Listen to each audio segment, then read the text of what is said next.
بسم اللہ الرحمن الرحیم الحمد للہ رب العالمین وصلی اللہ علی محمد وآلہ الطاہرین ولعنۃ اللہ علی اعدائہم اجمعین الی قیام یوم الدین وقال سبحانہ وتعالی یا ایھا الذین آمنوا کتب علیکم الصیام کما کتب علی الذین من قبلکم لعلکم تتقون۔ موضوع گفتگو روزے کے احکام، اور اس وقت جو ہماری گفتگو کا سلسلہ ہے وہ ہے مبطلات صوم، یعنی روزے کو باطل کرنے والی چیزیں۔ اب تک 3 چیزوں کا ذکر ہوا، اور چوتھی چیز کہ جس سے روزہ باطل ہو سکتا ہے وہ ہے کہ اگر کوئی جان بوجھ کر علم رکھتے ہوئے اللہ اور انبیاء علیہم الصلاۃ والسلام اور ائمہ علیہم الصلاۃ والسلام اور بنا بر احتیاط حضرت فاطمہ زہرا سلام اللہ علیہا کی جانب جھوٹی نسبت دے تو اس کا روزہ باطل ہو جائے گا، اگرچہ وہ فوراً یہی کیوں نہ کہہ دے کہ جو میں نے جھوٹ کہا وہ جھوٹ کہا۔ بس جیسے ہی جو شخص جان بوجھ کر کب کہ جب اسے علم ہو کہ یہ میں غلط کر رہا ہوں، مثال کے طور پہ اپنی بات کو ثابت کرنے کے لیے کہے کہ یہ قرآن میں لکھا ہے، جبکہ وہ یہ جانتا ہے کہ یہ موضوع قرآن میں نہیں ہے، یا یہ کہ کہے کہ یہ رسول اللہ صلی اللہ علیہ وآلہ وسلم نے کہا، یا یہ کہ یہ ائمہ علیہم الصلاۃ والسلام یا جناب سیدہ سلام اللہ علیہا نے کہا۔ اب اللہ کی جانب نسبت جو ہے وہ قرآن کے ذریعے بھی دی جا سکتی ہے، اور یہ بھی کہا جا سکتا ہے، کوئی کہے کہ یہ حدیث قدسی میں ہے۔ اب اگر کوئی جانتا ہے کہ یہ حدیث قدسی میں نہیں ہے اور جان بوجھ کر یہ کہے اللہ رسول اور ائمہ علیہم الصلوۃ والسلام کی جانب نسبت دے، یا یہ کہ اللہ اور اللہ کے انبیاء اور ائمہ، یا یہ کہ اللہ رسول اور معصومین باقی معصومین کی جانب نسبت دے، کب کہ جب اسے معلوم ہو کہ یہ میں جھوٹی نسبت دے رہا ہوں تو اس سے اس کا روزہ باطل ہو جائے گا۔ اب یہ نسبت یا بول کر ہے کہ کوئی شخص اللہ رسول اور ائمہ کی جانب نسبت دے کہ انہوں نے ایسا فرمایا، یا یہ کہ لکھ کر نسبت دے کتاب میں، البتہ کتاب سے مراد ہے نہیں کتابت، لکھی ہوئی چیز۔ اور آج کے دور میں کہا جا سکتا ہے کوئی ٹائپ کرے، کوئی کمپیوٹر میں لکھ کے ڈال دے، کسی ویب سائٹ میں لکھ کے ڈال دے، تو جیسے ہی لکھ کے ڈالے گا اس کا روزہ باطل ہو جائے گا، اور یہ جھوٹ جو ہے یہ کہ اس کے لیے حرام ہے، جاریہ رہے، یہ جھوٹ جو اس نے کہا ایک جانب حرام تھا اور دوسری جانب اس کے لیے ہمیشہ کا ایک عذاب رہے گا۔ تو یہاں پر جو ہمارا اصل موضوع ہے وہ یہ کہ اس کا روزہ باطل ہو جائے گا، بس چاہے وہ بولے، چاہے وہ لکھے، اور چاہے وہ ہاتھ کے اشارے سے نسبت دے۔ اب یہ ہاتھ کا اشارہ فرض کریں کہ کہیں پر کوئی سوال کرے کیا یہ رسول اللہ صلی اللہ علیہ وآلہ وسلم نے فرمایا ہے، اور آپ کو پتا ہے کہ نہیں فرمایا، اور آپ سے وہ سوال کر رہا ہے کہ اگر کہا ہے تو اس نمبر پر یس لکھ دیں، تو آپ نے جیسے یس لکھا باطل ہو جائے گا آپ کا روزہ۔ یا یہ کہ انٹرنیٹ پہ آپشن ہے اس کو آپ کلک کر دیں جاننے کے باوجود بھی، تو جیسے آپ کلک کریں گے آپ کا روزہ باطل ہو جائے گا۔ یا یہ کہ کوئی کہہ رہا ہے کہ کیا ایسا کہا ہے رسول اللہ صلی اللہ علیہ وآلہ وسلم نے، اور آپ کو پتہ ہے کہ نہیں کہا، اور آپ چہرے سے اشارہ کریں یا آنکھ سے اشارہ کریں یا ہاتھ سے اشارہ کریں یا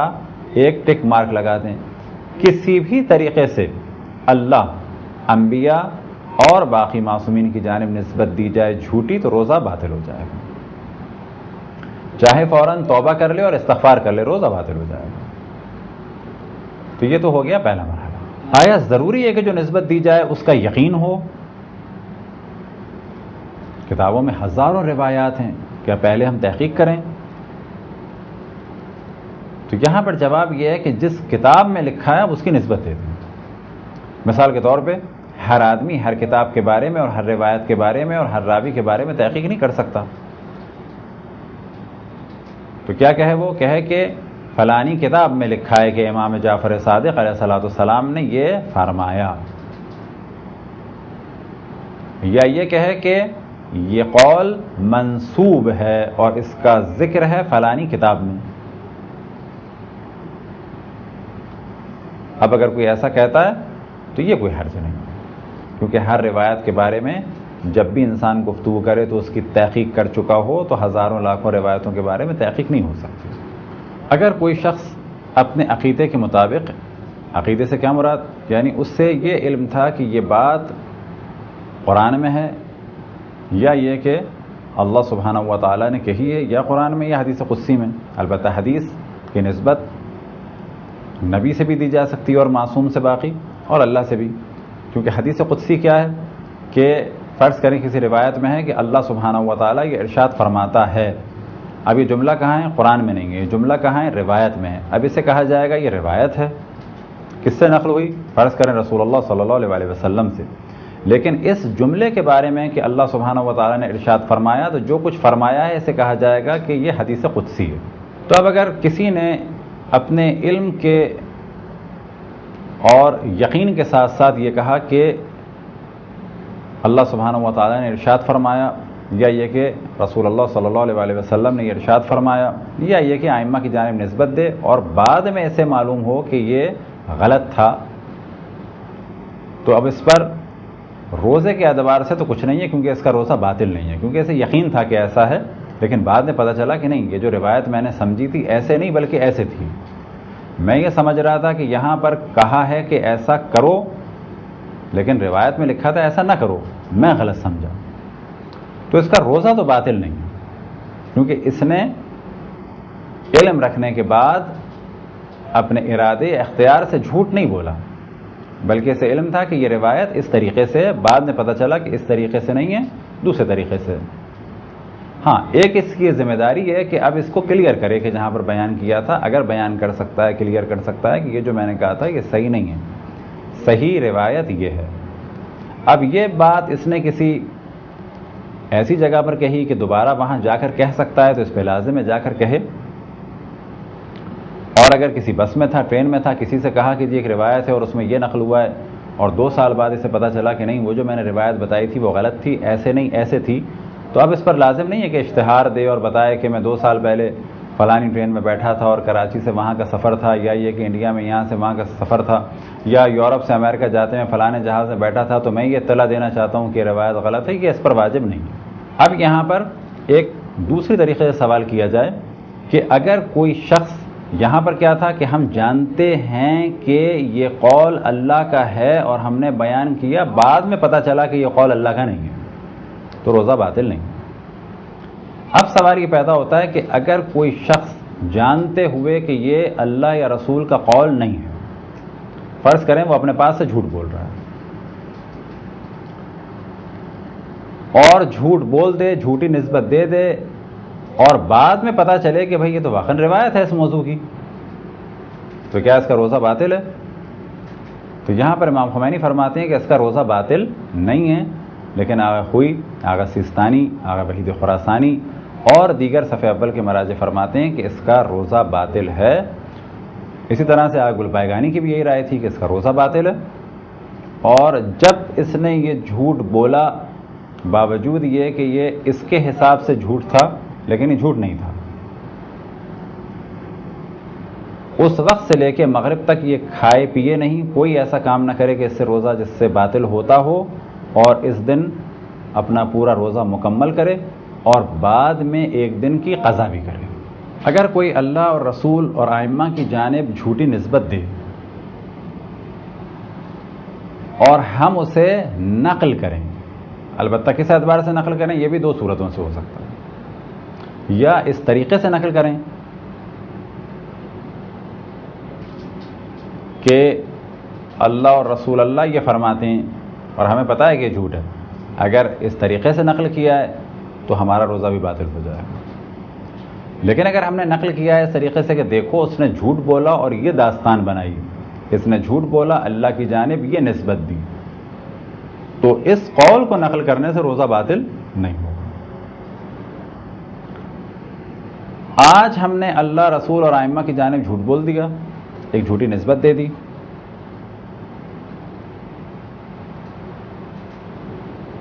اور کل ہم سے سوال کیا گیا کہ وہ جو آپ نے حدیث سنائی تھی وہ صحیح ہے، آج ہم نے اللہ، رسول اور ائمہ کی جانب ایک جھوٹی نسبت دی، آج بھی روزہ باطل۔ کل ہم سے کسی نے سوال کیا وہ جو آپ نے روایت سنائی تھی یا وہ جو آپ نے آیت پڑھی تھی یا وہ چیز جو آپ نے کہی تھی قرآن میں ہے کیا واقعاً ہے؟ آج ہم کہیں کہ ہاں، یا لکھ کر کہیں، یا کسی جگہ فقط کلک کرنا ہو، یا کہیں پہ ٹک مارک لگانا ہو، تو جیسے ہی یہ کام کریں گے ہمارا روزہ آج ہی باطل ہو جائے گا، اور اگر ایک دن کے بعد دوبارہ یہ کام کریں گے اس دن بھی باطل ہوگا، کیونکہ ہر دن در حقیقت ہم ایک جھوٹی نسبت دے رہے ہیں خدا، رسول یا ائمہ علیہ الصلوۃ والسلام کی جانب۔ اسی طریقے سے ممکن ہے کسی کے ذہن میں سوال آئے کہ اب تک گفتگو ہو رہی ہے خدا، رسول اور ائمہ کی جانب کسی قول کو منسوب کرنے کی کہ انہوں نے یہ فرمایا۔ لہذا اس غلط فہمی کو دور کرنے کے لیے اور ایک واضح سی مثال دے دیں کہ فرض کریں کہ ایک آیت ہو یا روایت ہو، یعنی آیت ہے اور روایت ہے۔ فرض کریں کہ روایت ہے کسی خاص موضوع میں، ہم سے سوال یہ کیا جائے کہ کیا یہ روایت ہے، کیا قرآن میں یہ لکھا ہے، کیا روایت میں یہ ہے؟ اب روایت سے مراد ہو سکتی ہے معصومین کی روایت، یا یہ مخصوصاً پوچھا جائے کیا یہ رسول اللہ صلی اللہ علیہ وآلہ وسلم نے فرمایا ہے، اور ہمیں یہ معلوم ہے کہ فرمایا ہے، ہمیں یہ معلوم ہے کہ قرآن میں یہ آیت ہے، اور ہم یہ کہیں کہ نہیں۔ اب تک ہماری گفتگو چل رہی تھی کہ ہم یہ کہیں کہ اللہ، رسول اور ائمہ نے یہ کہا ہے جبکہ نہیں کہا۔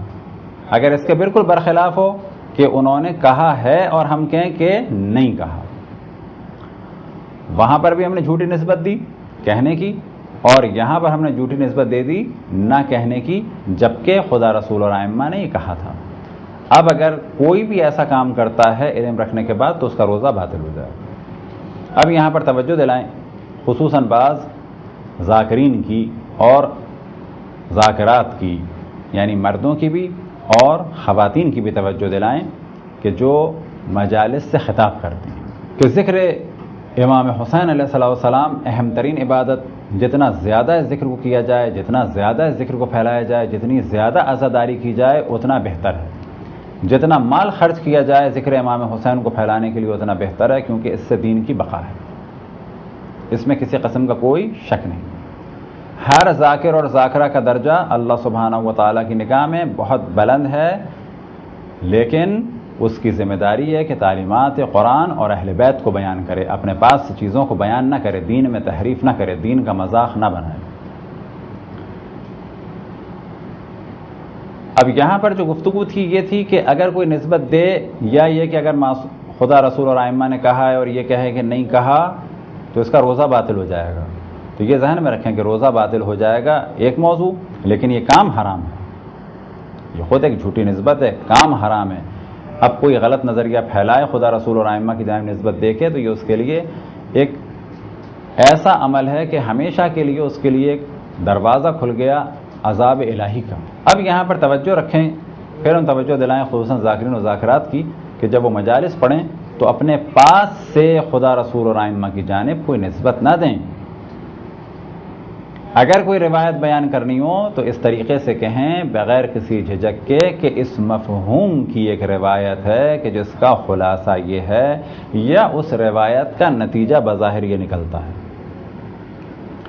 اسی طریقے سے جب مصائب بیان کریں تو اگر کربلا کی منظر کشی کریں تو بہترین عمل ہے، اگر کربلا کی منظر کشی پہ اشعار کہیں تو بہترین یہ عمل ہے، اگر مصائب پڑھیں جس میں کربلا کی منظر کشی ہو تو یہ بہترین عمل ہے۔ مثال کے طور پہ آپ کربلا کے دشت کا ایک منظر کھینچیں، بہترین طریقے سے گرمی کا ذکر کریں، فوج کا ذکر کریں، بچوں کی تشنگی کا ذکر کریں، بیویوں اور بچوں کے گریے کا ذکر کریں۔ اب اگر آپ منظر کشی کرتے ہیں، گرمی کا یہ عالم تھا، فوج کی یہ تعداد تھی، حسین کے بچے بلک رہے تھے، بیویاں گریہ کر رہی تھیں، واہ حسینہ کی ندائیں تھیں، اس میں کوئی حرج نہیں۔ اسی طریقے سے جب آپ مصائب بیان کریں اور کہیں کہ جب جناب حضرت علی اکبر کو امام حسین نے ودا کیا تو کیا حال ہوا ہوگا اس باپ کا کہ جس کا بیٹا علی اصغر جیسا ہو، جس کا بیٹا علی اکبر جیسا ہو۔ کون سا علی اکبر؟ کہ جو شبیہ پیغمبر ہیں، یعنی شبیہ رسول اللہ صلی اللہ علیہ وسلم ہیں۔ کیا حال ہوا ہوگا جب شبیہ پیغمبر کو رخصت کیا ہوگا؟ یہ کہیں تو کوئی حرج نہیں، بہترین ثواب کا عمل۔ لیکن جیسے ہی آپ نے اپنے پاس سے ایک ڈائلاگ بنایا، ایک جملہ کہا، اور آپ یہ جانتے ہیں کہ جملہ نہیں کہا، اور یہ وہ کام ہے کہ جو بڑا معمول ہو چکا ہے بعض ذاکروں کے درمیان کہ اپنے پاس سے جملے بناتے ہیں اور کہتے ہیں کہ ہم نے بڑے اچھے مصائب بیان کیے۔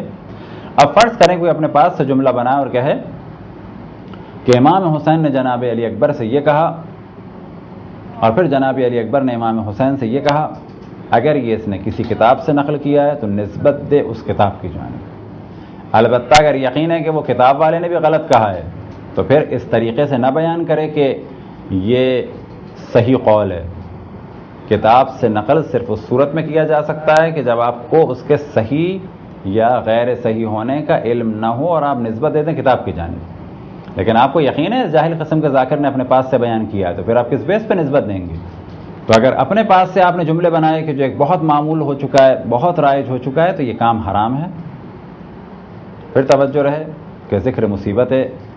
معصومین علیہ السلام کو بیان کرنا افضل ترین عبادت، عزاداری معصومین علیہ السلام کا اقامہ کرنا بلند ترین درجات کا سبب، بہترین عبادت، لیکن کسی قسم کا اس میں جھوٹ نہ بولا جائے، اپنے پاس سے معصومین کے جملے ادا نہ کیے جائیں، بلکہ جو ایک سابقہ زمانے میں انڈیا میں روش تھی کہ وہاں پر یہ کہا جاتا تھا ممکن ہے کہ ایک ماں کے دل سے یہ صدا نکلی ہو، ممکن ہے کہ ماں نے تڑپ کے یہ کہا ہو، یعنی نسبت نہیں دیتے، امکان بیان کرتے ہیں۔ اور یہی کیفیت ہے عراق میں، ایران میں، بحرین میں، افغانستان میں، کہ جب بھی شعر بیان کرتے ہیں یا جب بھی مصائب بیان کرتے ہیں تو کہتے ہیں کہ اب ہم زبان حال بیان کر رہے ہیں۔ اب جب زبان حال کا ذکر آیا تو خود بہت سوال اٹھے گا کہ زبان حال کیا ہے؟ تو یہ بیان ہو کہ جب بھی کسی چیز کو ہم نقل کرتے ہیں تو یا وہ زبان حال ہوتی ہے یا وہ زبان قال ہوتی ہے۔ قالا سے زبان قال، قالا یعنی کہا۔ اب یہاں اسے اپنی زندگی میں لے کے آتے ہیں۔ فرض کریں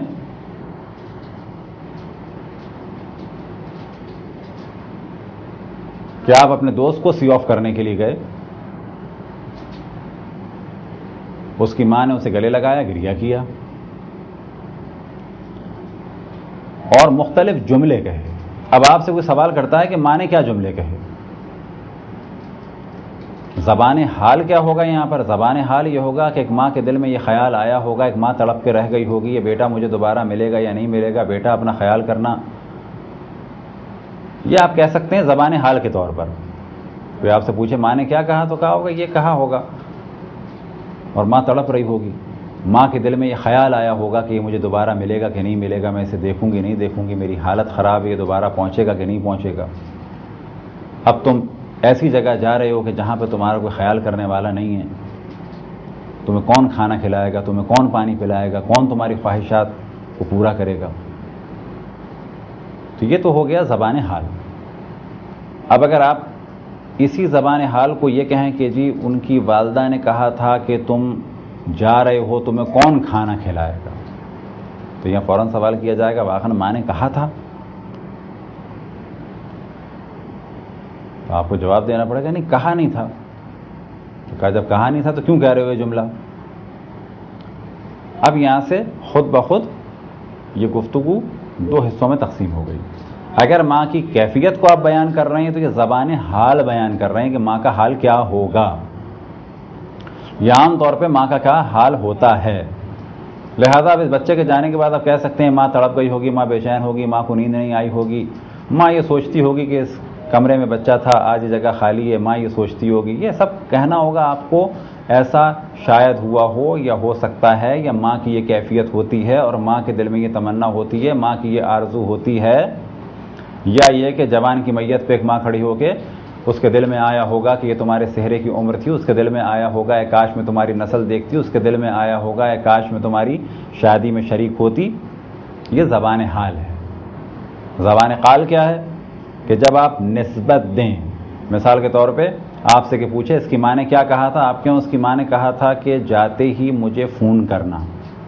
یہ کہا تھا. اور کیا کہا تھا؟ مجھے بلانے کی کوشش کرنا.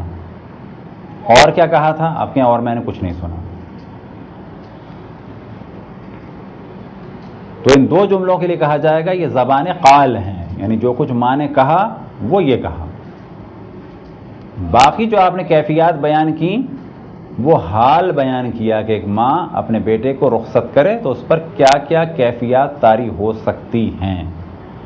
تو مصائب بیان کرتے وقت ہر ذاکر اور ذاکرہ کی ذمہ داری ہے کہ وہ واضح کرے، ہر شاعر کی ذمہ داری ہے کہ واضح کرے کہ یہ اپنا تخیل بیان کر رہا ہے، زبان حال بیان کر رہا ہے یا زبان قال بیان کر رہا ہے. اسی طریقے سے سننے والوں میں اتنا شعور ہونا چاہیے کہ جب شاعر شعر بیان کرے تو وہ اس کو حدیث یا روایت نہ سمجھے، بعد میں اس کو حدیث یا روایت کی صورت نہ دی جائے بلکہ کہا جائے کہ یہ شاعر کا تخیل ہے. یا اس طریقے سے کہا جائے کہ